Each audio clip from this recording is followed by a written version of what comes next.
Hello students, Photoshop की next class में आप सबका स्वागत है। आज की इस क्लास में हम देखेंगे clone stamp tool. Clone stamp tool cloning करने के काम आता है। क्लोनिंग तो आप सबको पता ही होगी। क्लोनिंग क्या चीज़ है? किसी चीज़ की डुप्लीकेसी करना, किसी का डुप्लीकेट बनाना, क्लोन करना, है ना, उसको बोलते हैं क्लोनिंग। तो क्लोनिंग स्टैम्प टूल भी हमारा क्लोनिंग करने के काम आता है कि इमेज का कोई पार्ट ख़राब है तो दूसरे पार्ट से उस पार्ट को रिमूव कर दो, डेटा को रिप्लेस कर दो। तो उसके लिए हमारा क्लोन स्टैम्प टूल काम आता है। क्लोन स्टैम्प टूल को यूज़ करने तथा उसकी प्रॉपर्टीज़ को आज हम इस वीडियो के अंदर डिटेल में समझेंगे। चलिए, क्लोन स्टैम्प टूल आपको जैसे पता ही है, यहाँ पर आता है क्लोन स्टैम्प टूल। ये है हमारा क्लोन स्टैम्प टूल। इसको हम यूज़ करते हैं यहाँ से। क्लोन स्टैम्प टूल के अंतर्गत हम ये देखना चाह रहे हैं इसमें कि हम बिल्कुल ऐसी ही एक बोर्ड और यहाँ पर बनाना चाह रहे हैं, या यहाँ पर कहीं पे बनाना चाह रहे हैं। तो देखो, क्लोन स्टैम्प टूल को यूज़ करते समय आपको ध्यान रखना है कि अगर हम अभी कुछ बनाने की कोशिश करें तो ये एरर हमारे पास बार बार आएगी। ऐसा क्यों होता है? ऐसा इसलिए होता है क्योंकि हमने उसको ये नहीं बताया कि हम कॉपी क्या करना चाह रहे हैं। तो कॉपी करने के लिए हमको सबसे पहले उसको एक सोर्स बताना होता है, और सोर्स बताने के बाद ही हम उस चीज़ को कॉपी कर सकते हैं। तो सबसे पहले तो हम यहाँ से एक इमेज ले लें, लेयर ले लें। एक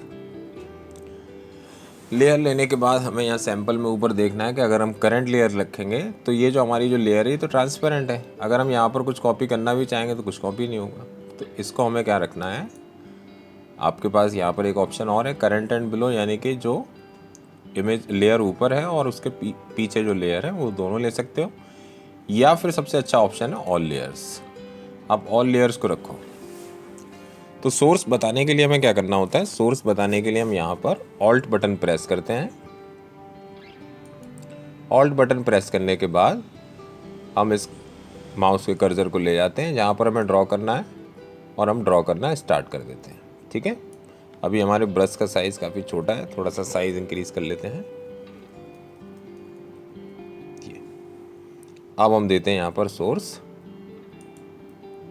ऑल्ट के साथ देना है, फिर हमें कहाँ ड्रॉ करना है वहाँ जाके हम ड्रॉ करने लगते हैं। तो ये इस तरीके से हम ड्रॉ कर देते हैं। छोटा करके तो देखो अब आपको यहाँ पर दो दिख रही है। अगर हम चाहें ये जो पानी का निशान आ रहा है बोर्ड चलने का, अगर ये भी ड्रॉ करना है तो हम आगे ड्रॉ कर सकते हैं इसके, तो ये भी निशान आ जाएगा, देखिए। ठीक है, तो हम इस तरीके से ड्रॉ कर सकते हैं। लेकिन किसी भी चीज़ का ड्रॉ करोगे सेम ही दिख रहा है एज इट इज़ पूरा, तो वो फेक तो नज़र आ ही जाता है। फिर भी कभी कभी हमें ज़रूरत पड़ती है तो इस चीज़ को हम यहाँ पर कर सकते हैं। ठीक है, इस तरीके से हम ड्रॉ कर सकते हैं। यहाँ ड्रॉ करना चाहते हैं तो यहाँ ड्रॉ कर लेते हैं। फिर से हमें सोर्स देना पड़ेगा, ऑल्ट आकर सोर्स, और यहाँ पर हम ये सोर्स दे सकते हैं। इसको ड्रॉ करके कॉपी कर सकते हैं। ठीक है, तो ये इस तरीके से आप क्लोन स्टैम्प टूल की मदद से फ़ोटो के अंदर, इमेज के अंदर डुप्लीकेट बना सकते हैं, उसका क्लोन बना सकते हैं। ठीक है, चलिए, ये तो हो गया इसका पहला यूज़। दूसरा यूज़ देखते हैं। तो उसके लिए हम एक दूसरी इमेज ले लेते हैं। दूसरी इमेज लेते हैं हम यहाँ से, और दूसरी इमेज पर हम ये नेक्स्ट वर्क हमारा करके देखेंगे। इस वाली इमेज को लेते हैं।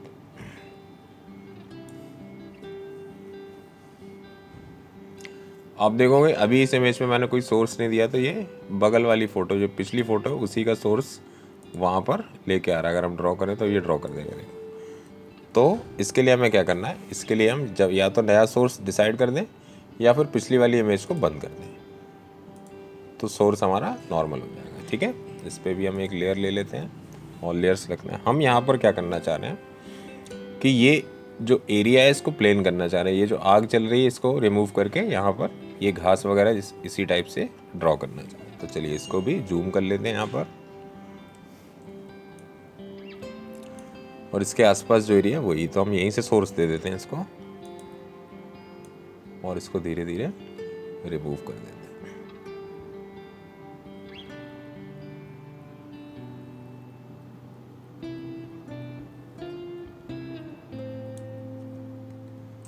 से दे देते हैं कुछ।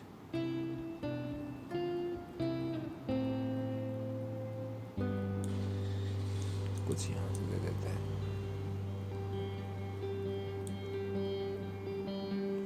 तो ये हमने इस तरीके से कर दिया, और आप थोड़ा ध्यान से करोगे तो बिल्कुल एग्जैक्ट आ जाएगा। तो इस तरीके से हम इरेज कर सकते हैं या क्लोन बना सकते हैं क्लोन स्टैम्प टूल की मदद से। ठीक है, आगे बढ़ते हैं। आगे आप देख रहे होगे जैसे कि इसी इमेज के अंदर अगर हम ध्यान से देखें तो यहाँ पर कुछ पार्ट ऐसा है जिसको हम बार बार ड्रॉ करना चाहते हैं। जैसे कि मान के चलो ये वाला पार्ट है, तो इसको हम एक बार सोर्स कर लेते हैं और हम इसको यहाँ ड्रॉ करना चाह रहे हैं। तो यहाँ हमने ड्रॉ कर दिया, और आप देख रहे हो कि मैं इसको ड्रॉ करता जा रहा हूँ और जो उसके आगे की जगह है वो भी आती जा रही है। मतलब हमने क्लिक किया था यहाँ पर, इसके आगे जो भी था वो भी साथ में आता है। इसका मतलब ये होता है कि क्लोन स्टैम्प टूल क्या करता है, आपके कर्सर को फॉलो करते हुए जैसे जैसे आपका कर्सर आगे बढ़ता है वैसे वैसे वो सोर्स भी आगे बढ़ाता जाता है। ठीक है, लेकिन हम अगर ये चाह रहे थे कि सिर्फ इसी को कॉपी करें तो हमने ऐसे यहाँ पर क्लिक कर दिया। अब हम यहाँ आके क्लिक करते हैं तो वो भी आगे बढ़ गया है, अब उस पर सोर्स है ही नहीं। तो इस ऑप्शन से बचने के लिए हमें क्या करना होता है, हमको यहाँ पर अलाइन पर चेक हटाना होता है। चलिए, तो हमने यहाँ से अलाइन हटा दिया। अलाइन हटाने के बाद हम यहाँ से सोर्स लेते हैं दोबारा से। अब हम यहाँ पर क्लिक करते हैं, फिर से वही आ रहा है। तो आप देखोगे प्रीव्यू में आपको दिख रहा होगा वही सोर्स वापस आ रहा है बार बार। ठीक है, इस तरीके से हम अलाइन का यूज़ करके अपने सोर्स को फिक्स कर सकते हैं। ये देखिए, ठीक है। चलिए आगे बढ़ते हैं। अब जैसे हमने यहाँ पर ये सोर्स ले रखा है, अब हम मान के चलो इस सोर्स को लेते हैं। इसके लिए हमें क्या करना है, अब हम चाहते हैं कि दूसरा सोर्स ले लें। जैसे ये सोर्स तो हमारे पास है ही, इसको यहाँ कॉपी कर देते हैं। अब हम साथ में ही चाहते हैं कि एक दूसरा सोर्स भी हो हमारे पास, मल्टीपल सोर्स लेना चाहते हैं। तो उसके लिए हम क्या करें, तो इसके लिए हम क्या करेंगे, यहाँ पर करेंगे राइट क्लिक, या फिर विंडोज़ में आके ले लो। विंडोज़ में आओगे, यहाँ पर ऑप्शन मिलेगा आपको क्लोन सोर्स। तो ये एक विंडो आपके सामने ओपन होके आ जाएगी। इसमें आप देख रहे होगे कई टूल्स हैं यहाँ पर जिन पर आप सोर्स को सेव कर ले सकते हो। जैसे हमने पहला यूज़ कर रखा है तो जिसमें हमारा ये सोर्स है। ठीक है, अब हम दूसरे वाले पे क्लिक करते हैं और एक नया सोर्स दे देते हैं। जैसे अब हमने सोर्स दे दिया, मान लो यहाँ पर कोई भी ऑप्शन ले लेते, ये वाला ले लेते। ठीक है, होल्ड करके इसको क्लिक कर देते हैं। अब हमारे पास ये सोर्स आ गया, इसको हम जगह जगह पेस्ट कर सकते हैं। ठीक है, अब हम चाहते हैं हमारा पहला वाला ही सोर्स लेना, तो वापस इस पर क्लिक करते हैं तो हमारा पहला वाला सोर्स आ जाएगा। इस तरीके से आप काफ़ी अच्छा आर्ट वर्क बना सकते हैं मल्टीपल सोर्स लेकर। और भी दिए इसमें, और भी सोर्स आप यहाँ पर कैप्चर कर सकते हैं। ठीक है, चलिए अब क्लोन सोर्स विंडो को और आगे समझते हैं।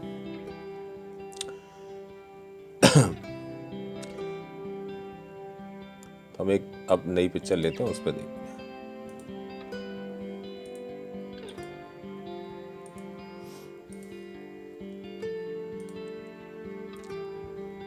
से हमारे पास एक ये है कैट, इस इमेज को लेते हैं हम यहाँ पर।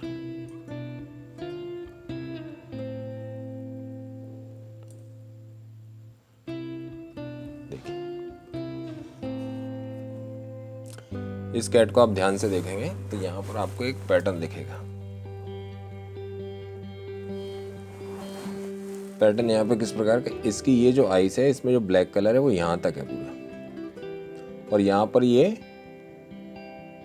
इस वाले तरफ चाह रहे हैं हम कि बिल्कुल ऐसा ही यहाँ पर आ जाए। तो इसके लिए हम क्लोन स्टैम्प टूल का यूज़ करते हैं। तो पहले एक लेयर ले लेते हैं इसके ऊपर, और लेयर्स लगा हुआ हमारा सोर्स देते हैं हम होल्ड करके। अब हम इसको ड्रॉ करते हैं।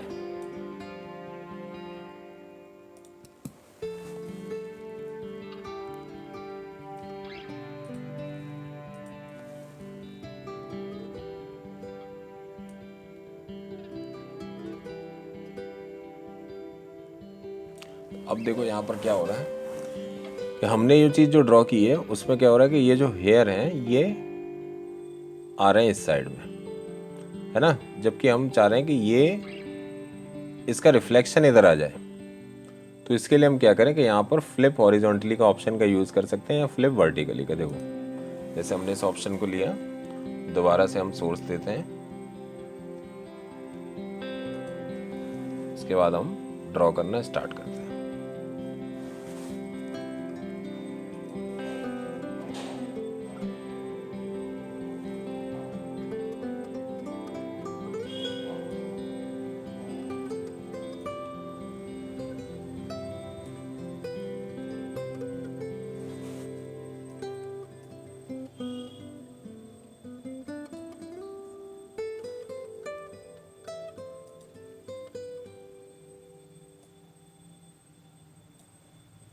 थोड़ा सा इसको छोटा कर लेते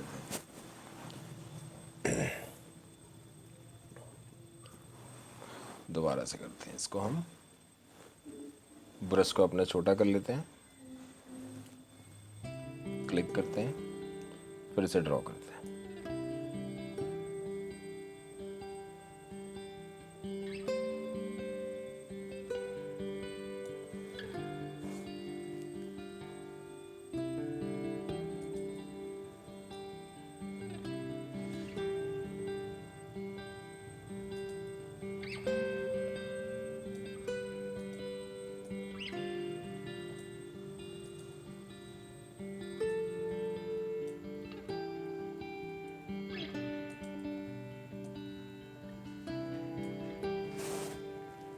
आप यूज़ करोगे तब आपको ये आ जाएगा अच्छे से। इस तरीके से करना। फ्लिप हॉरिजॉन्टली का मतलब है कि हम ये चाह रहे थे कि ये जो इसके बाल हैं या यहाँ पर इस तरफ कोई दाग होता, जैसे हम यहाँ पर कोई एक पैच लगा देते हैं, उसके बाद मैं आपको समझाता हूँ तो आपको ये चीज़ समझ में आ जाएगी। पहले हम इसको ऑफ कर देते हैं, ब्रश लेते हैं, कलर सेलेक्ट करते हैं कोई। यहाँ पर मैं एक डॉट लगा देता हूँ इसके ऊपर। एक मिनट, गलत लेयर पे काम कर, लेयर लेते हैं और यहाँ पर हम क्या करते हैं, पहले कलर एक सिलेक्ट किया, रेड ही ले लेते हैं, ओके करते हैं। यहाँ पर हम ब्रश का साइज थोड़ा सा छोटा करके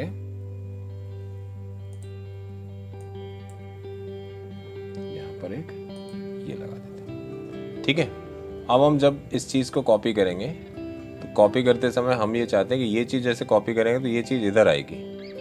अगर हम इस ऑप्शन को ले लें तो ये चीज़ जस्ट इधर आएगी। क्यों? क्योंकि मिरर रिफ्लेक्शन हो जाएगा। फिर अगर हम फ्लिप करते हैं तो हम यहाँ से क्लोन स्टैम्प टूल को वापस लेते हैं, फ्लिप कराते हैं और यहाँ से सोर्स लेते हैं और फिर बनाते हैं।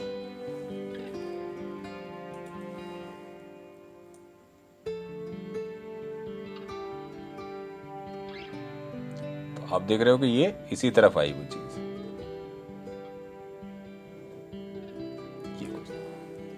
तो ये कहलाती है आपकी फ्लिप हॉरिजॉन्टल। वर्टिकल में भी आप इसी तरीके से कर सकते हैं। ठीक है, इसके बाद इसमें आता है विड्थ। जैसे आपको यहाँ पर विड्थ दिख रही है, अगर आप इसकी विड्थ को कम करना चाहें तो अब जो कॉपी बनेगी वो छोटी बनेगी। तो आपको मैंने बताया था कि आप ड्रैग करके इस तरीके से कम कर सकते हैं और आपको लाइव प्रीव्यू भी दिखाई जाएगा कि कितना छोटा हो रहा है, आप कितना छोटा लेना चाहते हैं। तो जैसे हमने ये ले लिया, इस विंडो को थोड़ा सा हम इधर रख देते हैं, ऑल्ट से सोर्स कॉपी करते हैं, थोड़ा सा सर्कल अपना बड़ा कर लेते हैं और हम यहाँ पर चाहें तो इस पिक्चर को ड्रॉ कर सकते हैं छोटे।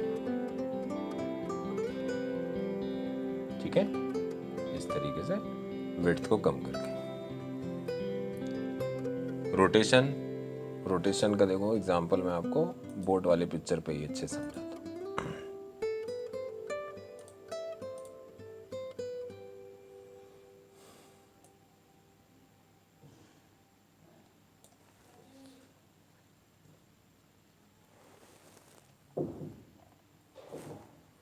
देखो यहाँ से हम इसका जो थोड़ा सा नेगेटिव ले लेते हैं,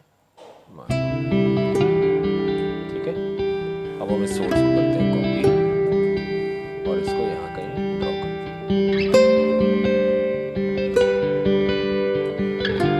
तो देखो इसका एंगल, इसकी दिशा इस तरफ जा रही है और ये सीधा जा रहा है। तो आप इस तरीके से कॉपी कर सकते हैं। और हम लेते हैं थोड़ा सा और बढ़ा देते हैं। इसके बाद इसको फिर से कॉपी करते हैं,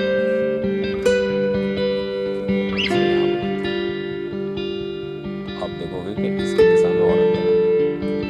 ठीक है, ये थोड़ा सा था, ये और उधर मुड़ गया। इस तरीके से आप कुछ फनी सा आर्ट वर्क बना सकते हो रोटेट करके। ठीक है, चलिए इसको हम वापस से जीरो कर देते हैं जितना। अब आते हैं नीचे, यहाँ पर आपको दिख रहा है शो ओवरले ऑप्शन। एक्चुअली में ये क्या होता है कि जब हम कोई भी सोर्स पर क्लिक करते हैं, थोड़ा सा हम ब्रैकेट इसका बढ़ा देते हैं, जैसे हमने इसको कॉपी किया। अब आप देख रहे हो कि इसका आपको प्रीव्यू दिख रहा है कि क्या कॉपी होके जा रहा है आपका, जहाँ भी आप लेके जा रहे हो वो चीज़। अगर हम इस ऑप्शन को यहाँ से बंद कर दें और अब हम कॉपी करें तो यहाँ पर अब आपको इसका प्रीव्यू नहीं दिखाई देगा। जब आप जाके ड्रॉ करोगे तो वो ड्रॉ हो जाएगा सीधा, लेकिन आपको प्रीव्यू नहीं दिखाई देगा। ठीक है, ये होता है ओवरले ऑप्शन। ओवरले ऑप्शन से आप क्या देख सकते हो कि आप क्या कॉपी करके ले जा रहे हो और वो किस तरीके से जाके वहाँ ड्रॉ होने वाला है, सोर्स इस समय कहाँ पर सेट है। ठीक है, तो आप इसको रखिए इस ओवरले को, जिससे कि आपको प्रीव्यू दिखाई देता है। क्लिप्ड, अगर हम क्लिप्ड हटा दें तो क्या होगा कि जैसे हमने सोर्स लिया यहाँ से, अब ये पूरी पहले हम छोटा कर लेते हैं। अब आप देखोगे पूरी पिक्चर आपको दिख रही है, कितना पार्ट आपका सोर्स में जा रहा है। आप जहाँ ड्रॉ करोगे, जहाँ रख के ड्रॉ करना चाहते हो वहाँ ड्रॉ हो जाएगा, लेकिन ये आपको पूरा दिखेगा। आप चाहो तो ऑपेसिटी कम कर सकते हो, उससे आ जाएगा, लेकिन वो ड्रॉ होगा। तो ये इस तरीके से चलेगा। तो मैं चाहूँगा कि आप इसको क्लिप ही रखें, जिससे कि आपको उतनी चीज़ दिखे जितनी चीज़ आप ले जाना चाहते हैं। ठीक है, ऑटो हाइड ऑप्शन है इसमें। ऑटो हाइड ऑप्शन क्या होता है कि ये तब तक आपका चलता रहेगा, जैसे ही आप ड्रॉ करना स्टार्ट करोगे तो वो प्रीव्यू आपका चला जाएगा और ड्रॉ। ये ऑटो हाइड ऑप्शन, तो ये कुछ भी ना रखकर मेरे हिसाब से जितना आपको रखना है, जो सेटिंग पहले से आ रही है आपकी, उसी सेटिंग का यूज़ करें और क्लोन स्टैम्प टूल से अपने कई प्रकार के आर्ट वर्क, अपनी क्रिएटिविटी को चेक करके और इसको बना कर देखें। ठीक है, तो उम्मीद है आपको क्लोन स्टैम्प टूल अच्छे से समझ में आ गया होगा। अगर कोई डाउट वगैरह आती है आपको तो आप पूछ सकते हैं कमेंट करके। और अच्छे समझ में आ गया है आपको, चैनल को सब्सक्राइब करें। सीरीज़ में आगे के जो भी वीडियो आ रहे हैं उनको देखने के लिए मिलते हैं फिर नेक्स्ट वीडियो में। तब तक प्रैक्टिस कीजिए। Good bye.